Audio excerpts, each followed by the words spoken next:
মাল সম্পর্কে আমি বলে থাকি রাইফেলের গুলির মতো। মুরব্বীরা বলেন রাইফেলের গুলির মতো। রাইফেলের গুলি কারু কি দেখছেন না বাংলাদেশ স্বাধীনের সময়? গুলি ঢোকে জট্টুক, গুলি জট্টুক অট্টুক ছিদ্র হয়ে ঢোকে, পিছনে কিন্তু অট্টুক নিয়ে বেরোয় না, বুগলা ধরে বেরোয়। হারাম টাকা ঢুকবে 10 টাকা, বুগলা ধরে বেরোয় যাবে 1000, 2000, 5000 নিয়ে বেরোয় যাবে। যাতে ঢুকবেন সেই জায়গা থেকে বেরোয় যাবে। আপাতত দেখতেছেন যে মোটা, বেশি দেরি নাই, বেশি দেরি নাই। আমার কাছে অনেক মনে হয়, আল্লাহ পাক রব্বুল আলামিনের কাছে অনেক না, অনেক সময় না, একটু পরে 2-5 বছরের ভিতরে দেখবেন বিস্ফোরণ শুরু হয়ে গেছে। দোকানটা পুড়িয়ে গেল কেন? দোকানটা পুড়িয়ে গেল কেন? এমন মারাত্মক রোগ কেন হবে? আমি তো নিজেরাই অভিযোগ করি, যদি কখনো রোগ হয় আমি অভিযোগ করি, আমাকে খুঁজি, কেন আমার রোগ হবে? আমার রোগ হতে পারবে না, আমি হারাম খাই না, আমার কেন রোগ হবে? হাত দিয়ে দেখেন বড় বড় মারাত্মক এইগুলো কেন হচ্ছে? পিছনে যত বড় সুফি বলেন আর দরবেশ বলেন, অর্থের উপরে হাত দেন, আপনার চোখ খুলে যাবে সমস্যাটা কেন আসছে। হারাম মাল ভিতরে ঢুকলে ইল্লা মাশাআল্লাহ, ব্যতিক্রম কোন আল্লাহ ওয়ালা বুজুর্গানে দিনকে আল্লাহ পাক রব্বুল আলামিন পরীক্ষার জন্য, তাদের ঈমানকে পুক্তা করার জন্য, তাদের পরীক্ষা করার জন্য কেউ আল্লাহ ছোট বড় বিভিন্ন কিছু দিয়ে থাকতে পারে, ওইটা আমার অভিযোগ না। কিন্তু বাকি আমার দৈনন্দিন জীবন যাপনে কোনো অর্থদণ্ডী আমি মেনে নিতে পারবো না। আমাকে যদি হারাম টাকা ভিতরে ঢুকাই ফেলি, তাহলে অবশ্যই এর জবাব আমাকে দিতে হবে। বিনাই নাকতাসাবা ফিমা আনফাকা, রাস্তায় পড়ার জিনিস আপনি যদি খুঁটে খুঁড়ে নেওয়ার অভ্যাস থাকে, আপনার সন্তানও ভালো হবে না। আমার দিক খেয়াল করেন, একেবারে চাক্ষুষ প্রমাণ দোস্ত। আমার বাড়ির কাছে আমার এক স্বাস্থ্য ভাই আছে, তার রাস্তার পাশে একটা আম গাছ আছে, বড় সুন্দর একটা আম গাছ, বড় বড় খুব ডকের আম হয়। ওই গাছের রাস্তার উপরে একটা আম পড়ছে। আমার ছোট্ট মেয়েটা 3-3.5 বছর বয়স হবে, কথা বলতে পারে।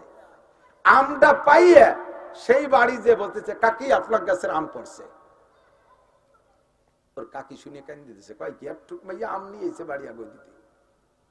ওর কাকি বলতেছে, না আমা তুমি নিয়ে যাও, কত মানুষ কত আম নিয়ে যায়, কারণ এটা আমাদের আম না তো, এটা তো আপনাদের আম। উনি রাখবে না, সেই ঘরে জালনার মধ্যে দিয়ে ধুয়ে মাইয়ে চলে এসে। আব্বা মা যদি রাস্তায় কুড়োই খাওয়ার অভ্যাস থাকে, ছেলে মেয়ে এইভাবে কুড়োই খায়।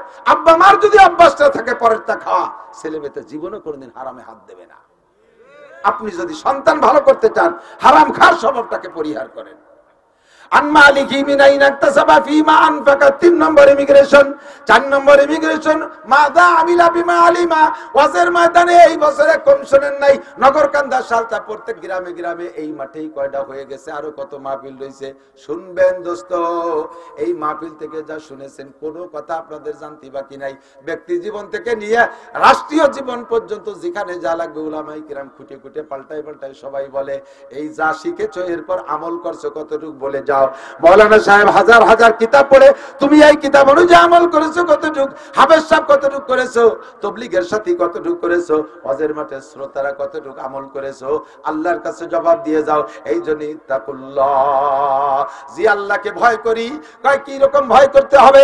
হাক্কা তুকাতিহি, যেমন ভয় করা দরকার সেরকম ভয় করো।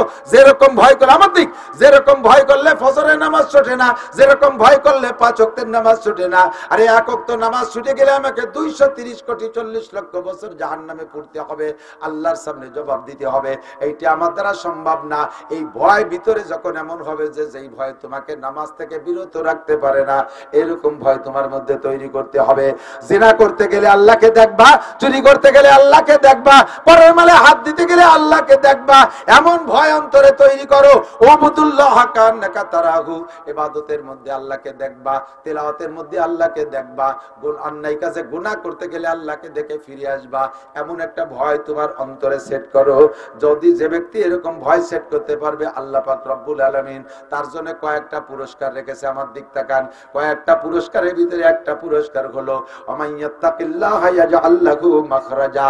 যে আল্লাহকে ভয় পায়, যে আল্লাহকে ভয় পায়, আল্লাহ তাকে হাজারো বিপদ থেকে বের হওয়ার জন্য সহজ পথ বের করে দেয়। আল্লাহর ভয় যদি অন্তরে থাকে, আমি এই জন্য এখন পরামর্শ দেই, এ ওয়াজ তো তারা ঘরে বসে পাবে না। জেলখানার মধ্যে যারা আছে, যারা জেলের মধ্যে আটকে আছেন, এতদিন বাইরে থাকতে যা যা করছেন না করছেন, যদি আমাদের এই আওয়াজটা কানে যায়, একটু আমলে নিয়ে আসেন। জেলখানার মধ্যে থেকে আল্লাহর প্রতি ভয় তৈরি করেন। ওই জায়গায় বসে বেশি পাকাপাকি করে না, খালি বাইরতি পল দিয়ে দেখায় চালিয়ে দেবো। তাহলে কোনোদিন হয়তো বের হতে নাও পারো, আর বের হতে পারলে এমন ভাবে বের হবার দেখানোর ক্ষমতা থাকবে না। কথা কন? তুমি ওর মধ্যে এই প্ল্যান না কইরা নিজেকে নিজে তৈরি করো। আরে এতদিন আমরা শাসন করেছি, আজকে আমরা শাসিত হইতেছি, মানুষের কাছে ধরা পড়ে গেছি, বের হইতে পারি না। আল্লাহ কামুল হাকিমিনের কাছে যদি ধরা পড়ি, ওর নেতারা কত বন আর কত টন আর কত রাস্তা মেরে খাইছো, গরিবের মাল মারিয়ে খাইছো, সরকারি বরাদ্দ গুলো ধরে আলোর ধরে মেরে দিয়েছো, রাস্তাঘাট ব্রিজ কালভার্ট সব খেয়ে ফেলাইছো। জবাব আল্লাহর কাছে দেওয়া লাগবে কি লাগবে না? এই ভয়টা অন্তরে তৈরি করো। আল্লাহ কয় দুনিয়ার কোন নেতা নেত্রী বের করতে পারবে না। অন্তরে ভয় তৈরি কর, আমি আল্লাহ বিপদ থেকে বের হওয়ার ব্যবস্থা করে দেব।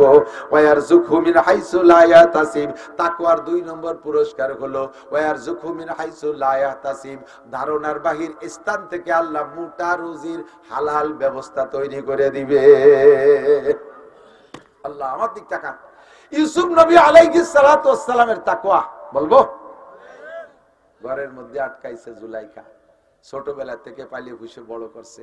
জুলাইখারে এ ব্যাপারে বিলকুল অভিযোগ করা উচিত না, কারণ এই মানুষটার কাছে এনিমের এভরিবডি দুর্বল।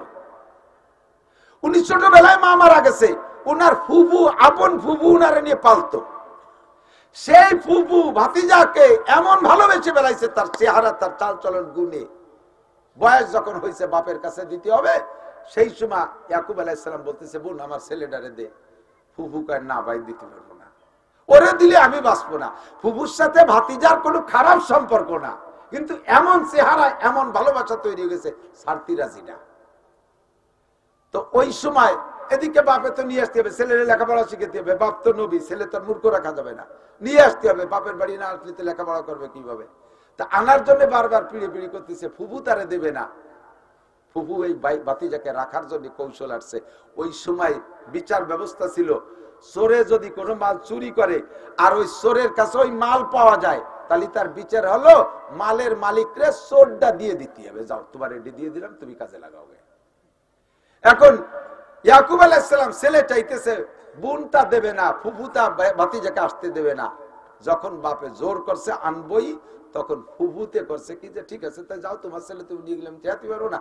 ব্যাগের মধ্যে উনার স্বর্ণের একটা পিয়ালা ছিল, তাই ডুয়ে দিছে। কোন ফাঁকে ঢুকে দিছে পোলাপান মানুষ টের পাইনি। বাড়ি চলে আসার পরে করছে, ভাই দাদি তোমার সালের ব্যাগের মধ্যে আমার সোনার পিয়ালা নিয়ে গেছে নাকি? আমার সে সোনার পিয়ালা পাচ্ছি না, তালাশ করি খুঁজে দাও দিয়ে এনেছে নাকি? ব্যাগ খুলে দেয় যে সে সোনার পিয়ালা ওর ব্যাগের মধ্যে। তাহলে শরীয়তে যে বিচার আছে, এই দেশের বিচার অনুযায়ী তোমার ছেলেরা আমার বাড়ি দিতে হবে। শুধু ভাতিজারে ভালোবেসে এই কৌশল তৈরি করছে।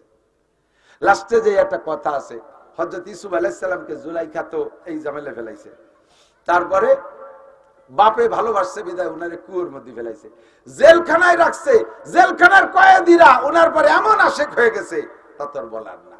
লাস্টে যুবকরা, জেলখানার যুবকরা এসে কয়, ভাই আপনার সাথে দোস্ত পাতাবো, আপনার সাথে বন্ধুত্বতা করবো। উনি কয়, তোকে পায়ে ধরি, আমার আর কেউ ভালোবাসিস না, আমার আর কেউ ভালোবাসিস না। আমার 3 বার 3 জনে ভালোবাসে, 3 বিপদে ফেলাইছে। ফুফু বর্তমান ভালোবাসে, আমার চোর বানাইছে। আব্বা ভালোবাসার কারণে ভাইরা কুয়োর মধ্যে ফেলাইছে। জুলাইখা ভালোবাসার কারণে জেলে আইছি। ফিরে তোরা ভালোবাসলে আমার ফাঁসি হয়ে যাবে না, আর কেউ ভালোবাসিস না।